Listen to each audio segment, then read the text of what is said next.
Oi, pessoal, estamos aqui fazendo diretamente do 25º Simpósio Brasileiro de Recursos Hídricos, aproveitando os participantes ilustres para coletar um pouquinho mais de informação e deixar registrado aí para a história, né, um pouco dessa trajetória e dessa narrativa sobre os recursos hídricos no país. E aí estou tendo o prazer aqui e a oportunidade de fazer o bate-papo com a Patrícia Bozon.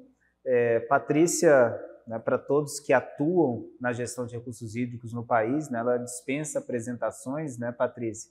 E queria que você comentasse um pouquinho para a gente iniciar esse nosso bate-papo. A gente estava até conversando um pouquinho antes, né, um pouco dessa dinâmica do simpósio de recursos hídricos, né, como é que ele se insere, né, toda essa discussão sobre a agenda da água no país, você que participa desde o início do sistema, e como é que você conseguiria aí destacar este papel, este momento, que é o evento, né, a cada 2 anos, né, esse encontro e essa conexão para discutir no ambiente da BR Hidro a agenda da água no país. E obrigado pela disponibilidade em participar desse bate-papo conosco. Obrigada, Sérgio, pela oportunidade de te reencontrar, né, de estar aqui nesse ambiente. Bom, a BR Hidro, ela é a história da 9433, que é a Política Nacional de Água. Foi a partir de seus ícones, né?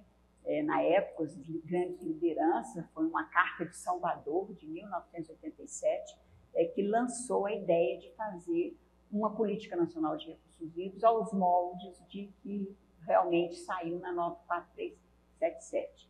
E, por outro lado, é um repositário dos grandes avanços e inovações científicas e tecnológicas na área da gestão de recursos hídricos, né? E nós estamos vivendo hoje, Sérgio, não sei se você tem essa mesma percepção, uma crise, digamos assim, na gestão de recursos hídricos. A água com pouco prestígio político estratégico, né?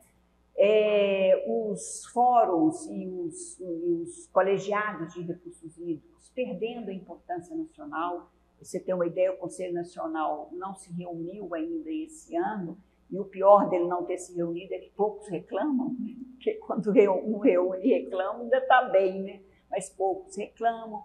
Os comitês de bacias muito perdidos nas suas pautas, e a questão daí dos eventos climáticos extremos, precisando de resposta de gestão de recursos hídricos e não encontrando, né?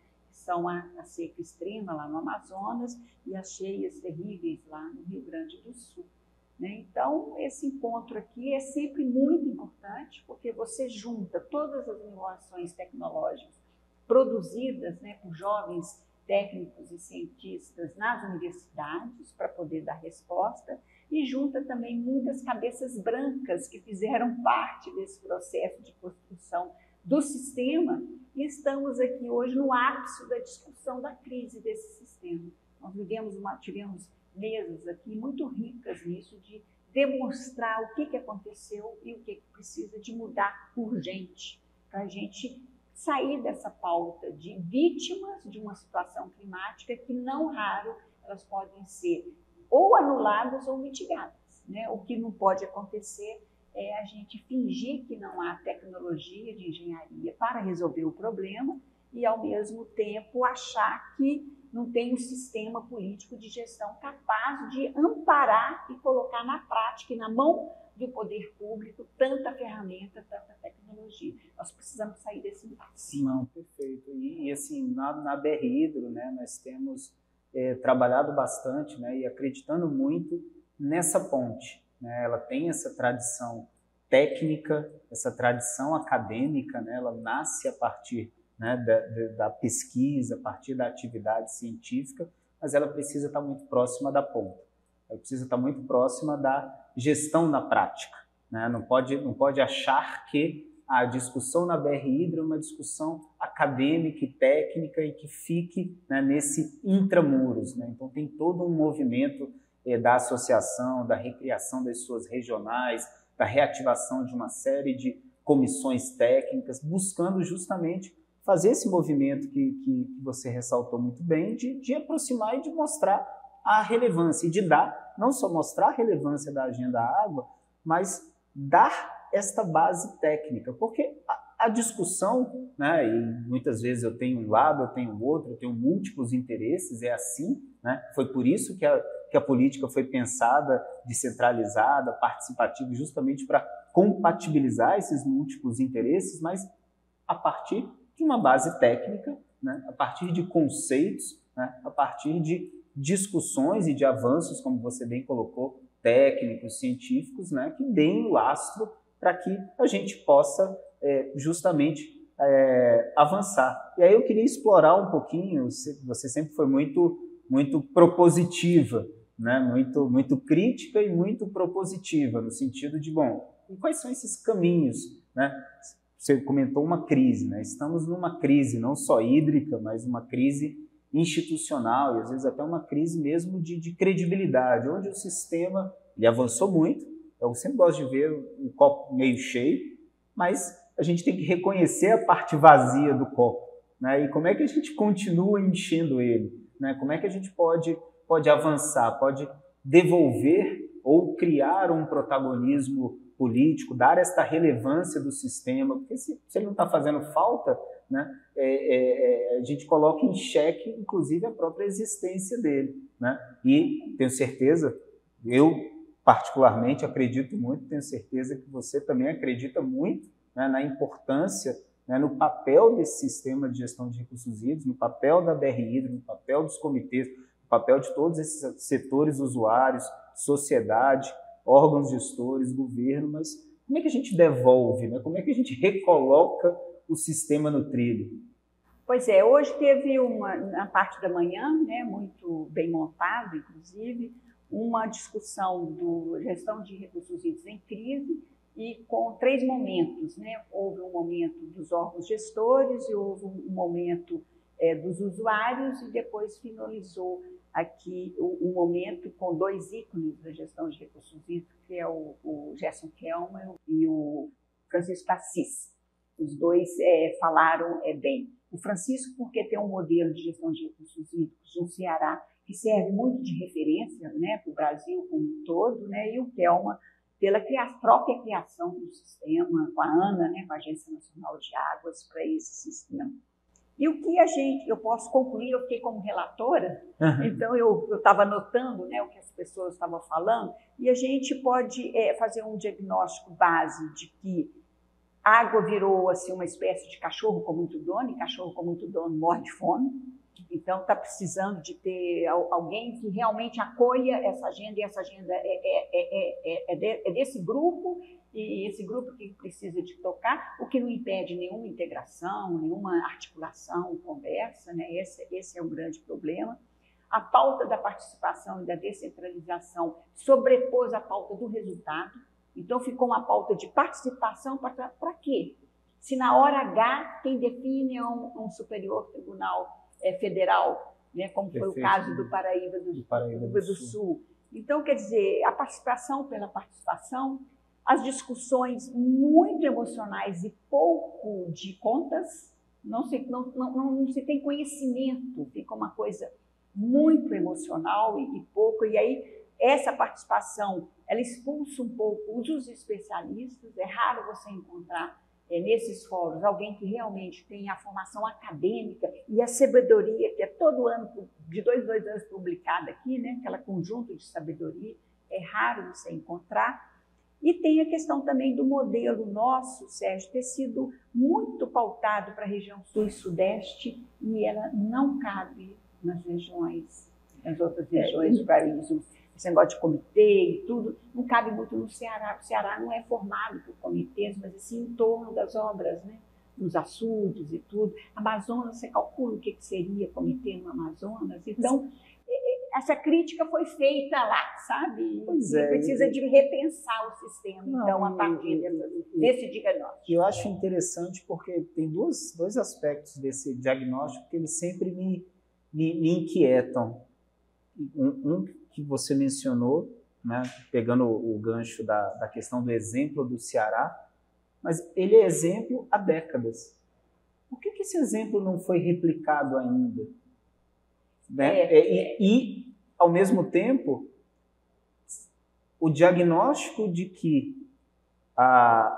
eu preciso de adequações como a política foi pensada para que eu atinja todas as regiões do país, ele também é um diagnóstico de muito tempo. Então, o que será que está faltando para que eu consiga dar o passo, né, de executar o planejamento a partir do diagnóstico? Eu gosto de sempre puxar planejamento, né, porque minha formação e minha atuação na área de recursos hídricos foi, durante muitos anos, focada no planejamento, e eu sempre tive um pouco dessa aversão, muitas vezes, do que eu chamo de diagnóstico invertido. Eu chamo de planejamento o meu diagnóstico escrito como ação, mas isso não é planejamento, isso é só o diagnóstico escrito da forma do que eu tenho que resolver. Mas, para resolver, tem uma série de passos aí que precisam ser de aprimoramento dos instrumentos, né? E a gente tem que entender isso, né? Os instrumentos, eles são meios, não são fins em si mesmos. Não adianta eu ter um plano, não adianta, eu implementei a cobrança. Sim, o que você está fazendo com ela? Ela está tendo efeitos práticos, ela está de fato fazendo a diferença, os usuários e os atores na bacia estão sentindo esses resultados e estão apostando e estão vendo os benefícios daquele pagamento que ele está fazendo. Então, acho que falta um pouco, né, a gente, né, não sei se essa é a minha percepção, né, que diagnóstico a gente já tem. Eu acho que a gente já tem há algum tempo, né? É claro, com mais ou menos evidências, mais ou menos pressionados pelas crises hídricas, pelas questões climáticas que estão cada vez mais colocando em xeque a forma como estamos fazendo a gestão de recursos hídricos, né? Mas muitas vezes sinto que falta essa... Bom, e daí? Né? Como é que a gente consegue, né? Como é que a gente consegue transformar o que nós já sabemos em algo mais concreto, né? Em algo que de fato diga que veio, que de fato aqueles atores, seja numa bacia, seja a gente pensando nacionalmente, sintam essa diferença. Nossa gestão de recursos hídricos de fato fez a diferença, eu vou apostar nela porque é um bom negócio, né? Acho que se a gente não conseguir transformar nesse ganha-ganha, né, que eu aposto para receber, né? Se eu não consigo mostrar isso, realmente a gente vai ficar talvez nesse diagnóstico eterno e nessa crise de identidade, né, que é uma crise hídrica, uma crise institucional, e, no fundo, às vezes é uma crise de identidade mesmo, a gente conseguir demonstrar a que viemos. Sérgio, né? essas falas hoje me mostraram uma coisa muito, muito resumida numa palavra: falta coragem.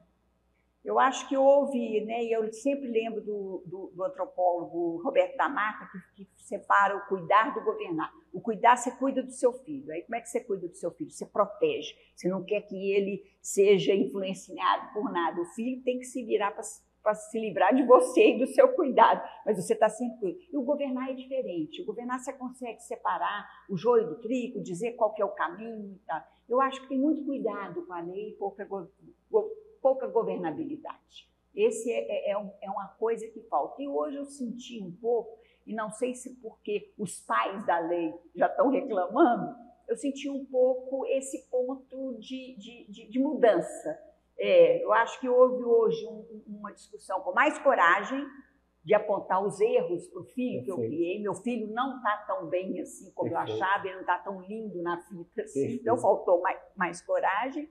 E juntou essa que você acabou de falar muito bem, a pressão climática que está fazendo, que vai faltar água em São Paulo, que vai faltar água em regiões onde tem água, sempre teve, nunca faltou, a nossa caixa d'água, né, que é a Minas Gerais, vai faltar água. Então, essas coisas, essa pressão aí talvez façam com que as pessoas acordem. Hoje eu senti um cliquezinho de que agora vai, sabe? Porque agora é capaz de sair alguma coisa, porque as coisas vão piorar, né, Sérgio? As pressões vão ficar cada vez maiores, né? Antes não, a gente falava o discurso numa época de seca, aí no ano seguinte ficava úmido, ninguém mais lembrava daquilo, aí passou 2 anos de simpósio, não tinha problema nenhum, o assunto morria.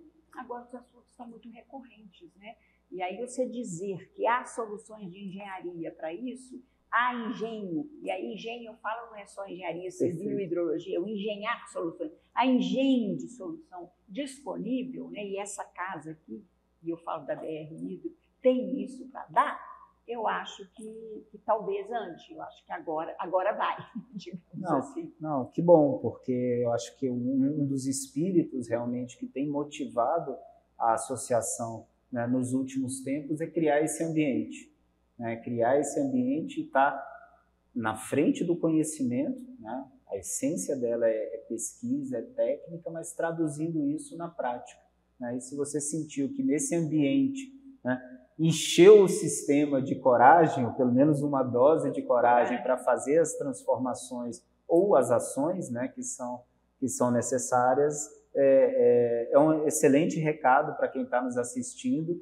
de confiar, de participar, né, de entender que a BR Hidro, a associação, é a casa de quem quer construir este conhecimento técnico para fazer essa transformação e manter esse sistema. Sem conhecimento não há solução. Pode ter o melhor sistema do mundo, sem conhecimento não tem solução. Maravilha. Então é essa casa mesmo, que é a casa do conhecimento, que tem que dar, assim como foi corajosa para fazer a 9433, será corajosa para poder modificar a 9433. E adaptar no que for preciso, e interpretar no que for preciso, né? Muitas vezes a gente fica preso a interpretações que foram dadas na partida ou ao longo do processo e que podem ser dadas outras interpretações e a gente conseguir se adaptar bem colocou, aos tempos. A 9433 foi uma página em branco, não tinha nada. Perfeito. E ela foi escrita.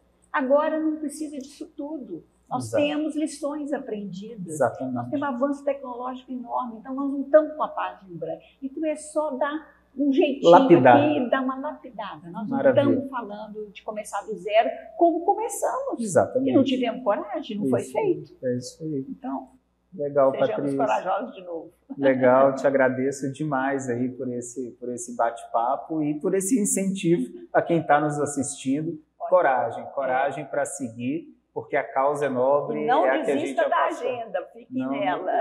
Perseverança, coragem e perseverança. Isso. Muito obrigado. Valeu, pessoal. Muito obrigado, Patrícia. Prazer. Obrigada.